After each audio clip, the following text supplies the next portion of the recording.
तो आपके हिसाब से इस पूरी लड़ाई में कौन सही है कौन गलत है? नहीं, सिर्फ ये नहीं बोलना है कि आप प्रॉपर लॉजिकली ये बताना है कि अगर मैं सही हूं तो क्यों हूं और अगर मैं गलत हूं तो क्यों हूं। मेरा ये जो ओपिनियन है ना, वो मेरे भाई के भी एक्सपीरियंस पे बेस्ड है, ना कि जस्ट मैं आपका या किसी और का व्यू देख कर आई हूँ। बेसिकली मैंने इसको बहुत करीब से देखा है, क्योंकि जब हम 11th और 12th में थे, अभी मैं यूपीएससी कर रही हूँ यहाँ पर। तो जब हम 11th और 12th में थे, तो मेरे भाई को भी ऐसे लोगों ने अप्रोच किया था, मुझे भी कई बार अप्रोच किया था। वहां पे आपने देखा होगा किस तरीके से मोटिवेट किया जाता है, कैसे एक इंसान एक को। अलग सा ही इन्वायरमेंट क्रिएट कर दिया जाता है कि आपको समझ में ही नहीं आएगा कि क्या गलत है क्या सही है। वो इतने कॉन्फिडेंट हो गए, स्पेशली एक लड़की थी, मेरी फ्रेंड थी, वो मुझे बोलती थी कि तू चल तू चल। तो हमेशा उसकी स्टेटस पे मुझे यही दिखता था कि कोई बीएमडब्ल्यू के साथ फ़ोटो पोस्ट कर रहा है। Exactly guys, I am not lying.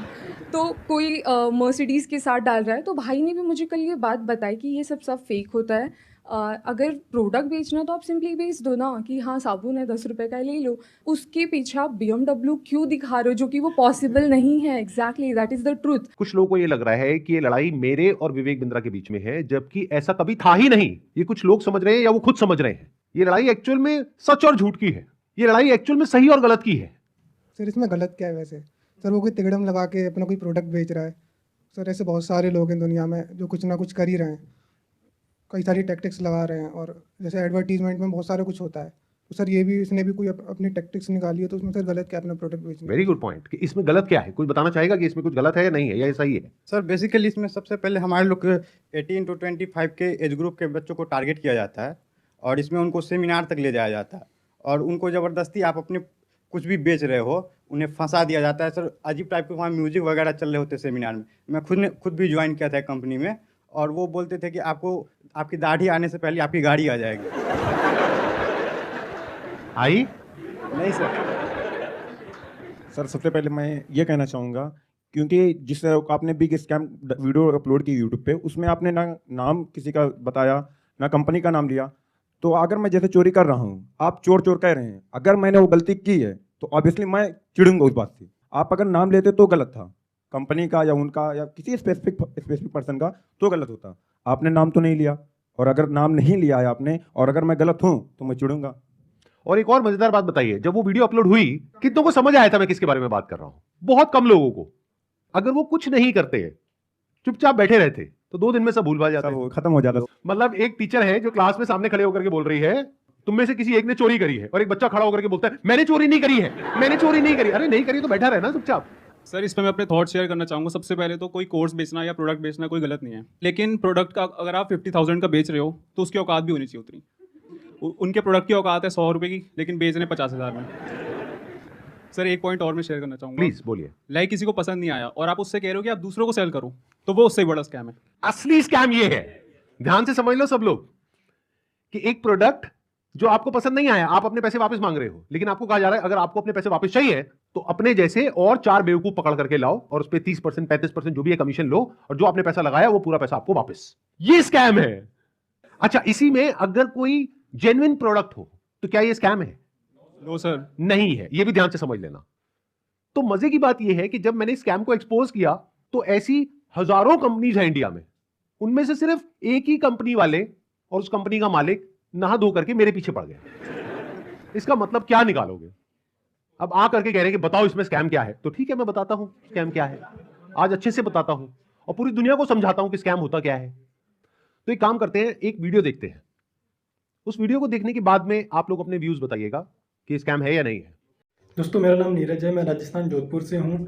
बड़ा बिजनेस है। अभी 5 दिन पहले 4 तारीख को 4 सितंबर को मुझसे एग्रीमेंट पे साइन करवाए और बोले कि आपका जो ये केस है हम सोल्व कर देंगे और जो आपका बाकी पेमेंट है वो हम आपको रिफंड कर देंगे। 4 तारीख के बाद हमारा एग्रीमेंट हुआ। मुझे सेटलमेंट एग्रीमेंट दिया कि आप एग्रीमेंट पे साइन करो, इसको अच्छे से रीड करो, पढ़ो इसको, फिर आप साइन करके हमें भेजो, तब हम आपका जो पैसा है वो हम आपको रिफंड कर देंगे।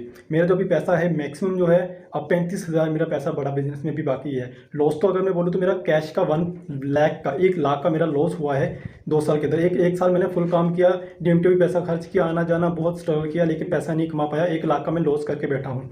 लेकिन जो बड़ा बिजनेस को मैंने दिया था उसमें मेरा 35,000 भी बाकी है बड़ा बिजनेस लेने का। और जो हमारा एग्रीमेंट का साइन हुआ था वो हुआ था 40,000 का। तो मेरा समीर करके नाम है, तो उन्होंने मुझको एग्रीमेंट दिया और बोला कि 40,290 जो अमाउंट है वो आपके हम अकाउंट में ट्रांसफ़र कर देंगे जब आप एग्रीमेंट साइन करके हमें भेजोगे उसके बाद। तो मुझे 2-3 दिन बोलते रहे, सर कल होगा, परसों होगा, 24 घंटे 48 घंटे ऐसे ही बोलते लास्ट में आके बोला सर आपको रिफंड नहीं होगा, आपको आप हमारे रिफंड कैटेगरी में नहीं आते। और उसके बाद मेरे को बोला सर हमारे एक सीनियर आपको कॉल करेंगे, लेकिन उनके कोई किसी भी सीनियर्स का मेरे पास कॉल नहीं आया, ना मुझे व्हाट्सअप पे रिप्लाई दे रहे हैं। यहाँ पे कुछ पोस्ट हैं वो भी मैं आपको शेयर कर दूंगा स्क्रीनशॉट, जो आप देख सकते हो कि कितना बड़ा मेरे साथ फ्रॉड हुआ है। तो अगर आपको भी ऐसे सेटलमेंट एग्रीमेंट दिया जाता है कि आप साइन करिए और आपको पैसा हम रिफंड दे देंगे, तो मेरे दोस्तों ये बिल्कुल भी भूल कभी मत करना एग्रीमेंट साइन। पहले आप उनको बोलो कि पहले पेमेंट दो, उसके बाद हम एग्रीमेंट साइन करेंगे। देखो भाई एग्रीमेंट क्या है, क्योंकि हम मिडिल क्लास फैमिली से गरीब लोग हैं, हमें सिर्फ अपने काम से मतलब होता है ना। तो हमें जब अपना पैसा मिल जाएगा तो हम पैसा लेके हमें क्या करना बड़ा बिजनेस है ना, हम उनके बारे में नेगेटिव क्यों बोलेंगे। उसके बाद इन्होंने मुझसे वीडियो भी बनवाया, मेरा यूट्यूब चैनल था वो भी डिलीट करवा दिया, व्हाट्सअप ग्रुप भी डिलीट करवा दिया, लेकिन मेरा पैसा इन्होंने रिफंड नहीं किया। जो उन्होंने बोला मैंने वो किया, लेकिन मेरा पैसा इन्होंने रिफंड नहीं किया है। इसलिए मैं दोबारा सब वीडियो बनाना सोशल मीडिया पर, जब तक मेरा पैसा नहीं मिल जाता है मैं तब तक वीडियो बनाता रहूँगा और अपनी लड़ाई में लड़ता रहूँगा। अगर वो मेरी तरफ लीगल एक्शन भी मेरे ऊपर लेंगे तो उसका मेरे को कोई दिक्कत नहीं है, क्योंकि वैसे भी हम बर्बाद हो चुके हैं, हमारा पूरा सब कुछ है जो उजड़ चुका है ना। तभी इससे बुरा हमारे साथ जो भी होगा वो देखा जाएगा, और जो बुरा हमारे साथ हो चुका है इससे ज़्यादा बुरा हमारे साथ नहीं हो सकता है ना, और ना भी वो कर सकते। जितना बुरा होना था वो हमारे साथ हो चुका है। मैं जब भी आईबीसी के बारे में सोचता हूँ मुझे ऐसा लगता है कि मेरा पैसा भी बर्बाद हो गया, मेरा टाइम भी बर्बाद हो गया। मैंने इतना ट्रस्ट किया था विवेक बिंद्रा जी पर, मेरा ट्रस्ट भी चला गया और मुझे सुसाइडल थॉट आते हैं। और मैं अगर कंपनी मेरा पैसा रिटर्न नहीं करती है तो मैं सुसाइड करूँगा। और मैंने 10-12 वीडियो बना करके अलग अलग चैनल पर डाल दिए हैं और शेड्यूल कर दिया है। मेरे ना होने के बाद वो वीडियोस रिलीज होते जाएंगे, जिस पे मैंने बताया है कि किस तरीके से मैंने डॉक्टर विवेक बिंद्रा जी का वो सब भी लगा दिया कि मेल पर कि मैंने पैसा डाला था, और मेरा चैनल स्ट्राइक पड़वा दी गई है। और मुझे बोलने की भी वो नहीं दिया कि मैं बोल सकता हूँ, इसलिए मैं ये बिल्कुल नए चैनल पर ये वीडियो डाल रहा हूँ। और मैंने 10-12 वीडियोस और बना के रखे हैं, जो मैं 10-12 अलग अलग चैनल्स पर मैंने डाल दिया, अपलोड कर दिया है, शेड्यूल कर दिया है। अगर बड़ा बिजनेस की टीम मुझे मेरा पैसा नहीं लौटाती है तो मेरे पास कोई ऑप्शन नहीं रहेगा, क्योंकि मुझे अभी फ़िलहाल में वो पैसा चाहिए कैसे भी करके, क्योंकि जिन लोगों से मैंने पैसा लिया है वो लोग डे नाइट मुझे परेशान कर रहे हैं। मैं आपको बताना चाहूंगा कि ये वीडियो हमने रिकॉर्ड नहीं करी है, ये YouTube पर अवेलेबल है, और ऐसी एक दो नहीं बहुत सारी वीडियोस अवेलेबल है अलग अलग लोगों की, और बहुत सारे ऐसे बच्चे हैं जिन्होंने ब्याज पे पैसा लिया है। हम लोग शायद समझ भी नहीं सकते कि इन लोगों के ऊपर क्या बीत रही है, और ऐसी एक दो नहीं बहुत सारी वीडियोस हैं, आप जाकर के यूट्यूब पे सर्च कर सकते हैं। अब जरा इस इंसान के बैकग्राउंड को देखो कि इंसान है कौन। ये अपने नाम क्या लगाते हैं, डॉक्टर। जब यहां पर ये आए थे तो मुझे लगा था डॉक्टर है, लेकिन बाद में जब मैंने रिसर्च करी अभी पिछले एक हफ्ते में ये सब जो हुआ है, तो मुझे पता लगा इन्होंने कोई MBBS नहीं किया है इंडिया की किसी भी यूनिवर्सिटी से, या US से, UK से, कहीं से कुछ नहीं किया है। कहां से डिग्री मिली है, कैसे मिली है, वो अगर आप थोड़ा सा रिसर्च करोगे तो आपको समझ आ जाएगा। किसने बोला पाकिस्तान से? देखो मैं आपको हिंट देता हूं, पाकिस्तान इंडिया का नेबर है, ऐसे ही इंडिया का एक नेबर है बांग्लादेश, श्रीलंका। अभी काम करते हैं, अब लीगली बात करते हैं कि स्कैम है या नहीं है, कि मतलब हमारी कंट्री का जो लॉ है वो क्या बोलता है, उसको स्टडी करते हैं। उसके लिए मेरे पास में कुछ डॉक्यूमेंट्स हैं, इसका मैं लिंक दे दूंगा अपने वीडियो के डिस्क्रिप्शन में नीचे, तो आप क्लिक करके डायरेक्टली जाकर के गवर्नमेंट की जो वेबसाइट्स हैं वहां पर जाकर के देख सकते हैं, पढ़ सकते हैं। ये मैं नहीं कह रहा हूं, हमारी कंट्री की गवर्नमेंट कह रही है, ये उनके नोटिफिकेशंस हैं। सबसे पहले ये समझो कि जो स्कैम्स है ना इस तरह के, ये आज से नहीं चल रहे हैं, ये पिछले 100 साल से चल रहे हैं। तो इसके लिए 1978 में एक एक्ट बना था जिसको बोलते हैं prize chit and money circulation act, जहां पर के इस तरह की जो मनी सर्कुलेशन स्कीम्स होती हैं या पिरामिड स्कीम्स होती हैं उन सबको बैन कर दिया गया था। मतलब क्या कि अगर आप एक कंपनी खोलते हो और किसी से पैसा लेते हो, फॉर एग्जांपल मैंने एक कंपनी खोली, वहां पे मैंने आपसे 1 लाख रुपए लिया और आपको बोला कि आप आगे किसी को ज्वाइन करा दो, तो जब आपने किसी को आगे ज्वाइन कराया, अपने फ्रेंड को, रिलेटिव को, किसी को भी और कैसे भी, तो उसमें आपको कितना मिला? 30,000। 70,000 किसको मिला? कंपनी को। तो ये स्कीम इस तरीके से आगे बढ़ती रहती है, यानी वो जो पैसा आ रहा है वही पैसा पब्लिक से लेकर के पब्लिक में ही रोटेट कर दिया जाता है। और एक ऐसा पॉइंट आता है जब जा करके पूरा का पूरा जो पिरामिड है ये कोलैप्स कर जाता है। तो यहां पर जो लोग टॉप पे बैठे होते हैं वो तो पैसा कमा लेते हैं, बट जो बॉटम ऑफ द पिरामिड है उन सबका पैसा डूब जाता है। और फिर या तो ये कंपनीज बंद हो जाती हैं या भाग जाती हैं पैसा लेकर के। पास्ट में ऐसा बहुत कंपनीज ने किया है, उसमें से बहुत सारी कंपनीज के जो ओनर्स हैं वो आज जेल में हैं। तो ये एक प्रॉपर स्कैम है जिसको गवर्नमेंट ने बैन किया हुआ है। फिर सवाल उठता है कि जब ये बैन है तो लोग कैसे कर रहे हैं? देखो, ध्यान से सुनो, ध्यान से समझो। आपसे अगर मैं पैसा लेता हूं और आपको बदले में कुछ नहीं देता हूं तो वो तो इलीगल है। लेकिन मान लो मैंने आपसे पैसा लिया 50,000 रुपए, बदले में आपको एक 50 रुपए का प्रोडक्ट दे दिया, तो क्या वो लीगल है इलीगल है?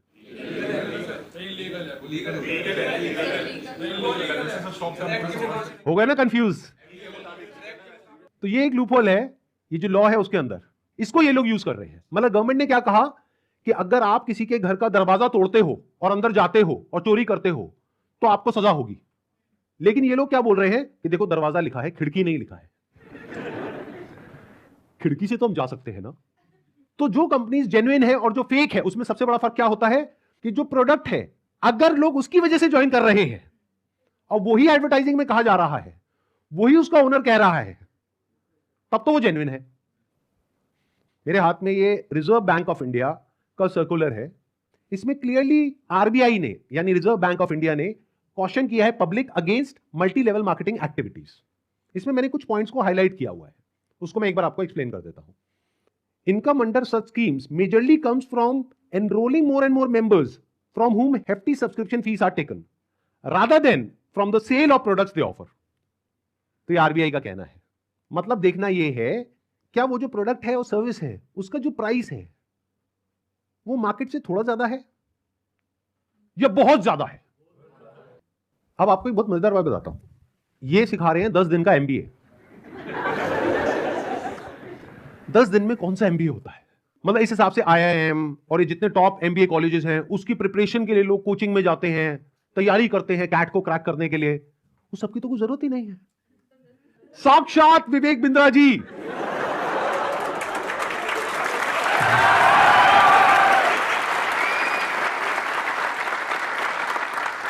आपके सामने 10 दिन तक रोज प्रकट होंगे और आ करके आपको 10 दिन में एमबीए करा देंगे।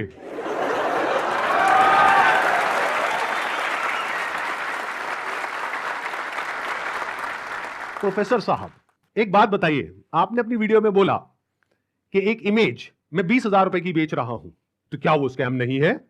और वो 50,000 का कोर्स बेच रहे हैं तो वो स्कैम है? इसका क्या मतलब है? मतलब भाई साहब ये है कि मेरी जो 20,000 की इमेजेस हैं वो कौन खरीदता है? आप में से कोई भी है जिसने आज तक मेरी कोई भी इमेज खरीदी?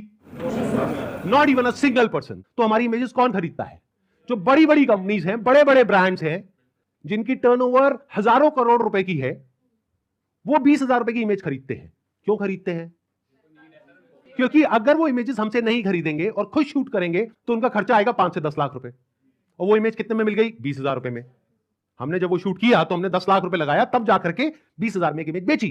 तो इसमें किसका फायदा है? उस कंपनी का भी फायदा है और हमारा भी फायदा है। इसको बिजनेस बोलते हैं।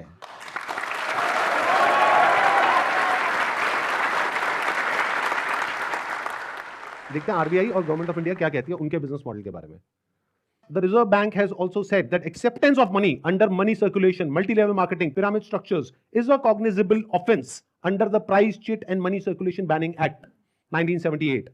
Members of public coming across such offers, ध्यान से सुनना, should immediately lodge a complaint with the state police। ये आरबीआई कह रही है कि अगर आपके साथ में ऐसा कुछ हुआ है तो आपको क्या करना है? You should immediately lodge a complaint with the state police। अब एक और नोटिफिकेशन है जो बहुत इंपॉर्टेंट है, इनफैक्ट मोस्ट इंपॉर्टेंट है इस पूरी की पूरी डिस्कशन के लिए। जितनी भी एमएलएम स्कीम्स चल रही हैं, पिरामिड स्कीम्स चल रही हैं, डायरेक्ट सेलिंग कंपनीज चल रही हैं, एफिलिएट मार्केटिंग कंपनीज चल रही हैं, कि वो लीगल है या इलीगल है, ये कैसे समझा जाए? तो इसके लिए गवर्नमेंट ऑफ इंडिया ने 2021 में एक बहुत ही अच्छा स्टेप उठाया। ये मेरे हाथ में एक नोटिफिकेशन है गवर्नमेंट ऑफ इंडिया का, मिनिस्ट्री ऑफ कंज्यूमर अफेयर्स का। उसमें क्या कहा गया है? ये टोटल 13 पेज का डॉक्यूमेंट है, जिसमें क्या कहा गया है? The central government hereby proposes to frame consumer protection direct selling rules 2021। 2021 में आए थे। इसके बारे में बहुत लोगों को पता ही नहीं, इसलिए ये स्कैम इतने आसानी से चल रहे हैं। अगर पता हो तो इनकी दुकान 2 दिन में बंद हो जाए। डिटेल में अगर आप जानना चाहते हैं इसमें क्या क्या लिखा हुआ है तो नीचे यहाँ पे डिस्क्रिप्शन में आपको लिंक मिलेगा, उस पर क्लिक करके आप देख सकते हैं और पढ़ सकते हैं इसको। मैं बस शॉर्ट में कुछ पॉइंट्स मैंने हाईलाइट करे हुए हैं वो आपको बताता हूं जो समझना बहुत जरूरी है। It applies to all models of direct selling, whether it is multi level, whether it is single level, whether it is affiliate, किसी भी स्ट्रक्चर से आप सेलिंग कर रहे हो तो आपको इन रूल्स को फॉलो करना है। सबसे पहला रूल क्या है? It has no provision that a direct seller will receive remuneration और incentives for recruitment oblique enrolment of new participants in the direct selling business except as a result of sale of goods और services by them. मैं इसको थोड़ा सरल भाषा में translate करके बताता हूं। इसमें कहा जा रहा है आप अगर एक डायरेक्ट सेलिंग कंपनी हो तो आपकी कंपनी में जो डायरेक्ट सेलर्स हैं उनको जो पैसा मिल रहा है या इंसेंटिव मिल रहा है या कमीशन मिल रहा है वो नए मेंबर्स को एनरोल करने पर नहीं मिलना चाहिए, बल्कि वो मिलना चाहिए फॉर सेल ऑफ गुड्स और सर्विसेज बाय देम। वो जो कंपनी गुड्स और सर्विसेज दे रही है उसकी वैल्यू क्या है? अब ये कौन डिसाइड करेगा? जिन्होंने वो परचेज किया। अगर तो उन्होंने 50,000 का कोर्स परचेज किया इनकी कंपनी से और वो सब सेटिस्फाइड है तो कोई प्रॉब्लम ही नहीं है।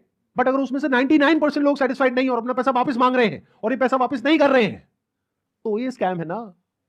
बिंद्रा जी आपने पूछा था ना क्यों है ये स्कैम, तो बता रहा हूं आपको। इसमें कहा गया है इट अलाउज और provides for a buyback or repurchase policy for currently marketable goods which are not unpacked or services sold to the participant at the request of the participant at reasonable commercial terms। मतलब कि कोई buyback का option होना चाहिए। किसी company ने आपको 50,000 रुपए के कुछ प्रोडक्ट्स या सर्विसेज दे दी, अब आप कहते हो मेरे किसी काम की नहीं है, तो अब आप उसका क्या करोगे? उस कंपनी को एक बायबैक पॉलिसी देनी पड़ेगी। अब देखना, ध्यान से सुनना, ध्यान से समझना। बायबैक आप किस चीज पर दे सकते हो? जिसकी कोई मार्केट वैल्यू हो। मतलब कि गवर्नमेंट क्या कह रही है यहां पर कि आप कोई ऐसा प्रोडक्ट बेचो डायरेक्ट सेलिंग में जिसकी कोई मार्केट वैल्यू हो, क्योंकि अगर 3 महीने बाद वो इंसान आकर के कहता है कि ये लो आपके प्रोडक्ट्स वापस, तो उस कंपनी को पता है कि ये प्रोडक्ट्स पैक्ड है, तो ये प्रोडक्ट्स हम किसी और को दे देंगे, तो ना कंपनी का नुकसान हुआ ना कस्टमर का नुकसान हुआ। बट अगर कुछ आपने ऐसा बेच दिया है जिसकी कोई मार्केट वैल्यू नहीं है, फॉर एग्जाम्पल आपने कोर्स खरीदा इनसे, अगर आप जाकर के किसी को बोलते हो कि कोर्स मैंने 50,000 का लिया है, आपको 5,000 का देती हूं, ले लो, कोई लेगा? 500 रुपए का लेगा? तो इसकी मार्केट वैल्यू क्या है? Zero. It is a clear violation of this act. इसलिए ये स्कैम है बिंद्रा जी।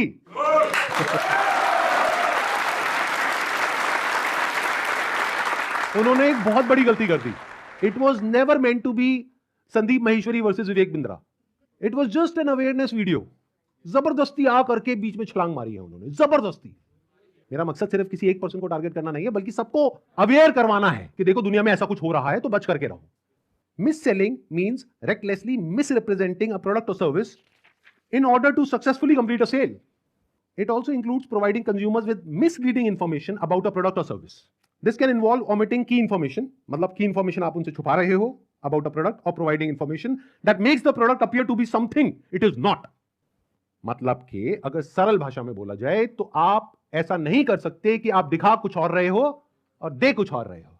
उन्होंने अपनी एक वीडियो में नहीं, पता नहीं कितनी वीडियोस में खुलेआम खुद उन्होंने, विवेक बिंद्रा ने खुल करके बोला है कि अगर आप महीने का 10 लाख रुपए नहीं कमा सके तो मैं आपके सारे पैसे वापस कर दूंगा। अब एक सबसे इंपॉर्टेंट क्लॉज आ रहा है, इसके बाद मैं एक वीडियो प्ले करूंगा।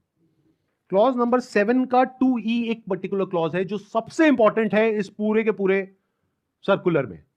इसको ध्यान से सुनना, ध्यान से समझना। A direct selling entity and direct seller shall not refuse to take back spurious goods और deficient services and refund the consideration paid for goods and services provided।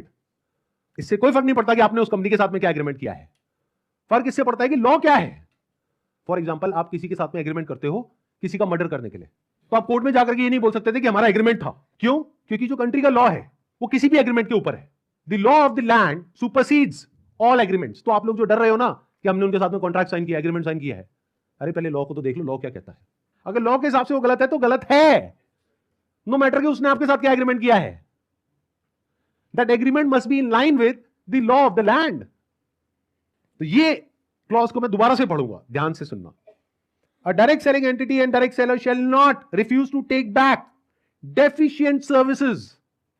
Deficient word का क्या मतलब होता है? कोई भी ऐसी सर्विसेज जिसमें किसी भी तरह की कोई कमी है और जो कंज्यूमर है वो कहता है कि ये जो आपने मेरे को कोर्स दिया है या प्रोडक्ट दिया है या सर्विस दिया है ये बेकार है, किसी काम की नहीं है, तो उस कंपनी को पैसा रिफंड करना ही पड़ेगा। ये मैं नहीं कह रहा हूं, हमारी कंट्री का लॉ बोल रहा है। अब ये जो मैंने आपको कुछ पॉइंट्स बताए, इसके अकॉर्डिंग एक बार एक छोटी सी वीडियो को देखो बड़े प्रोफेसर की, देखते हैं वो क्या बोलते हैं। मैं आपको अपना व्हाट्सएप का नंबर दूंगा, ईमेल एड्रेस दूंगा, वहां बोल दीजिए आकर के पैसे ले जाइए, नहीं भी आना तो आप ईमेल कर दीजिएगा, आपको पैसे आपके अकाउंट में ट्रांसफर हो जाएंगे। तो आप या तो 50-60 हजार रुपए वापस ले जाइए या लाखों लाखों लाखों रुपए हर महीने कमा लीजिए, दोनों में से कुछ भी कर लीजिए। भाई अगर मैं आपको पैसा कमाने के लायक नहीं बना सका तो मेरे को क्या क्या हक बनता है आपसे पैसे लेने का? 100% कैश बैक गारंटी, यानी कि कुछ और खरीदना चाहे अपग्रेड, लोएस्ट प्राइस गारंटी, ये कौन दे सकता है? कोई नहीं दे सकता है, इसलिए हमने ये खुल के दिया है। आपके तो रिस्क को खत्म कर दिया ना, आपसे कह रहा हूं, आपके जो रिस्क को खत्म कर दिया, आपका रिस्क तो रिवर्स हो गया, गेम चेंज कर दिया पूरा। इसलिए अभी तुरंत फोन लगाएं और पूछे अपने काउंसलर से कि मैं अपने बिजनेस में कैसे सफल होऊंगा। अरे आपसे बोल रहा हूं, पूछने में क्या जा रहा है, पैसे तो नहीं लग रहे। हाँ, फोन करने पे पैसे नहीं लगते, पता लगाओ, अभी फोन लगाओ और पूछो भाई मेरा बिजनेस सफल कैसे होगा। अगर मैं विवेक बिंद्रा आपको आकर के प्रॉमिस दे रहा हूं 100% मनी बैक गारंटी, वो इसीलिए दे रहा हूं। हमने मनी बैक गारंटी लॉन्च करी है। What is money back guarantee? अगर कोई भी हमारे साथ आईबीसी बनता है और वो चाहता है कि मैं पैसे कमाऊं और वो हमारे साथ पैसे नहीं कमा पाता, तो नो क्वेश्चंस आस्क्ड, उसका पैसा उसको वापस कर दिया जाएगा। That's called money back guarantee. दम नहीं है किसी में ये बोलने में जो हम बोल रहे हैं। गारंटी दे रहा हूं 10 लाख रुपए महीना पे आप पहुंचेंगे, नहीं पहुंचे तो मेरे पास आके पैसा वापस मांग लेना। बड़े बड़े क्लेम्स कर दिए, एक बार समझने की कोशिश करते हैं क्या वो प्रैक्टिकली पॉसिबल है या नहीं है। इन्होंने कहा कि मैं अगर आपको महीने का 10 लाख रुपए कमाने के लायक नहीं बना सका तो अपने पैसे वापस ले जाइए। साल का 1 करोड़ रुपए अगर ये देना चाहते हैं आप लोगों को, और 1 लाख लोग इनकी कंपनी में ज्वाइन कर चुके हैं, तो कितना पैसा चाहिए? 1 लाख करोड़ रुपए। तो हमारी टीम ने क्या किया, इनके जो फाइनेंशियल्स है उसको चेक किया कि भाई अगर 1 लाख करोड़ देना है तो कंपनी की टर्नओवर होनी चाहिए ना 2-3 लाख करोड़ की, क्योंकि वो भी तो कमाएगी ना। उनकी टर्नओवर पता है कितनी है पिछले साल की? 172 करोड़। अगर उसमें से मान लेते 30% भी वो कमीशन देते हैं अपने आईबीसीज को, कितना पैसा उन्होंने डिस्ट्रीब्यूट किया इस स्कीम में? 50 करोड़। तो कितने लोगों के हाथ में आया 1-1 करोड़? 50 बस। और बाकी लोगों का क्या हुआ? उनके हाथ में क्या आया? 0। कि अगर वो चाहे भी तो ये जो बड़े बड़े क्लेम्स कर रहे हैं इसको पूरा नहीं कर सकते। पहले तो ये जो क्लेम्स कर रहे हैं वही सब इलीगल है। This is complete scam. अरे यही तो उन सब लोगों ने किया जो हमारा देश छोड़ करके भाग गए हैं। पब्लिक से पैसा ले लिया या बैंक से पैसा ले लिया, और जब बैंक आया पैसा वापस मांगने के लिए जो उसका हक है, तो उन्होंने कहा हमारे पास तो नहीं है देने के लिए, वो तो हमने पार्टीज में खर्च कर दिया। वो मेरी बर्थडे पार्टी थी ना, वहां पे डांस करने में बहुत मजा आ रहा है। अब हमें क्या करना चाहिए? क्या बस ऐसे ही स्कैम होते रहे सोसाइटी में और हम बैठ करके तमाशा देखते रहे? सर हमें एक्शंस लेना चाहिए। फर्स्ट ऑफ ऑल एफआईआर जिनके साथ हुआ है उन्हें एफआईआर फाइल करना चाहिए। लॉ को एक बार देखना चाहिए। नहीं समझ आ रहा है तो जिसको समझ है लॉ की उसके पास जाना चाहिए, उससे समझना चाहिए। एंड पिटिशन नाम की चीज़ होती है, पब्लिक इंटरेस्ट लिटिगेशन, तो वो फाइल करनी चाहिए उनके खिलाफ, जिससे जो ये स्कैम्स हो रहे हैं वो ख़त्म हो। बिकॉज मॉरली ये मतलब गलत है। जिनका पैसा जा रहा है वो डिप्रेशन में जाके गलत कदम भी उठा सकते हैं, एंड इससे हमारे देश का यूथ ख़त्म होता जा रहा है जो इस देश को आगे लेके जाएगा। सो जो लीगल एक्शंस हैं वो लेने चाहिए। इस एक्शन को हम 2 कैटेगरीज में डिवाइड कर रहे हैं। एक वो जिनके साथ में स्कैम हुआ है, एक वो जिनके साथ में नहीं हुआ है। मान लेते हैं 1 लाख लोग हैं जिनके साथ में स्कैम हुआ है, यानी कि उनका पैसा ये कंपनी मार करके बैठी है और वापस नहीं कर रही है। तो उन्हें क्या करना चाहिए? सबसे पहले जाकर के एफआईआर करनी चाहिए। अगर वो पुलिस वाले एफआईआर नहीं करते हैं तो उनको सारे सर्कुलर्स दिखाने चाहिए कि भाई आरबीआई ने कहा है, आप ये लिख करके दे दो हमको कि आप एफआईआर नहीं कर सकते इनके अगेंस्ट। तो उन्हें एफआईआर लॉन्च करनी ही पड़ेगी। और अगर इंडिया के अलग अलग पार्ट्स में बहुत सारे लोग इस तरीके से एफआईआर लॉन्च करते हैं, तो जितनी भी हायर अथॉरिटीज हैं लाइक सीबीआई एंड ईडी, वो सब एक्शन में आ जाएंगी। मतलब उनको भी आइडिया लगेगा कि ये कोई छोटा मोटा स्कैम नहीं है, 500 करोड़ का स्कैम है, छोटा अमाउंट नहीं होता है। और ये पैसा किसका है? पब्लिक का है। और पब्लिक में भी एक बार को मान लो किसी 50-60 साल के आदमी का होता तो मुझे इतना दर्द नहीं होता। 18-19 साल के बच्चे का है जिसकी जेब में 50 रुपए नहीं होते हैं। तो पहला क्या है, अगर आपके साथ में ऐसा कुछ हुआ है तो नंबर 1 एफआईआर लॉन्च करो। नंबर 2, अभी तक मैं इसमें डायरेक्टली इन्वॉल्व नहीं था लेकिन अब हो गया हूं, तो अब आप लोग अकेले नहीं है। मेरा एक सिंपल सा प्लान है कि मैं अपने चैनल पर मोनेटाइजेशन ऑन करूंगा, वहां से मेरे पास में कुछ पैसा आएगा। मान लो 2-3 महीने में मेरे पास में 1 करोड़ रुपए आ जाता है, तो इस 1 करोड़ को मैं यूज करूंगा इंडिया की सबसे अच्छी लॉ फर्म को हायर करने के लिए, जो कि इन लोगों को रिप्रेजेंट करेगी जिनके साथ ये स्कैम हुआ है। उसका पैसा कहां से आएगा? मेरे चैनल पे जो एड्स रन होंगी अगले 2-3 महीने तक, वहां से आएगा। अगर उस पैसे की मुझे जरूरत पड़ी तो, अगर उतना पैसा मैं खुद अरेंज कर पाया तो मैं एड्स ऑन नहीं करूंगा, लेकिन अगर मैं अपने बेस पे अरेंज नहीं कर सकता हूं तो मैं एड्स ऑन कर दूंगा। तो तैयार रहना, कल को बोलना मत कि एड्स कहां से ऑन हो गई। जरूरत पड़ी तो मैं 1-2 महीने के लिए एड्स ऑन करूंगा, फिर बंद कर दूंगा जैसे ही मेरे पास में उतना पैसा आ जाएगा जितना उस लॉ फर्म को देना है।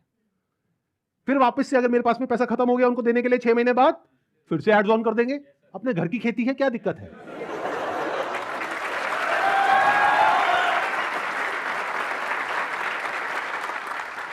तो अब आप लोगों को क्या करना है, जिनके साथ में स्कैम हुआ है हमको ईमेल करिए। हमारा एक ईमेल आईडी है legal@sandeepmaheshwari.com। और आप लोग क्या कर सकते हैं जिनके साथ में स्कैम हुआ है, आरबीआई का हम एक लिंक यहां पर नीचे डिस्क्रिप्शन में पोस्ट करेंगे, एक तो इन सर्कुलर्स का, प्लस आरबीआई के जितने भी ऑफिसेस हैं अलग अलग स्टेट्स में, वहां पर जो उनके रिप्रेजेंटेटिव्स हैं उनका। तो आप क्या कर सकते हैं जिनके साथ में ऐसा कुछ हुआ है, एक लेटर लिखिए छोटा सा, उसमें जो भी मन में है इंग्लिश में हिंदी में लिख दीजिए कि आपके साथ में ये हुआ ये हुआ ये हुआ ये हुआ, और आपको अपना पैसा वापस चाहिए, लेकिन वो पैसा वापस नहीं कर रहे हैं। और साथ में सारे जो प्रूफ्स हैं, जो भी आपने पेमेंट करी, जो भी आपका रजिस्ट्रेशन नंबर है, वो सब अटैच करिए। इसको पोस्ट करिए, एक आरबीआई में और एक मिनिस्ट्री ऑफ कंज्यूमर अफेयर्स में। अगर ये करते हैं तो क्या होगा, सोचो उनके पास में हजारों लेटर्स पहुंच जाते हैं तो क्या होगा। तो गवर्नमेंट की जो भी सीनियर अथॉरिटीज हैं वो सब एक्शन में आ जाएंगी।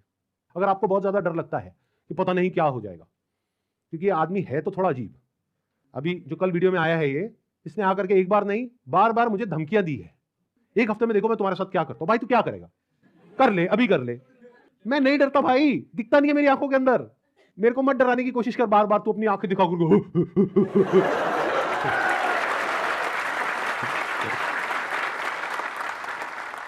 अगर मेरे को एक्चुअल में कुछ हो गया अगले 1 हफ्ते में तो सारा शक किस पे जाएगा, है ना।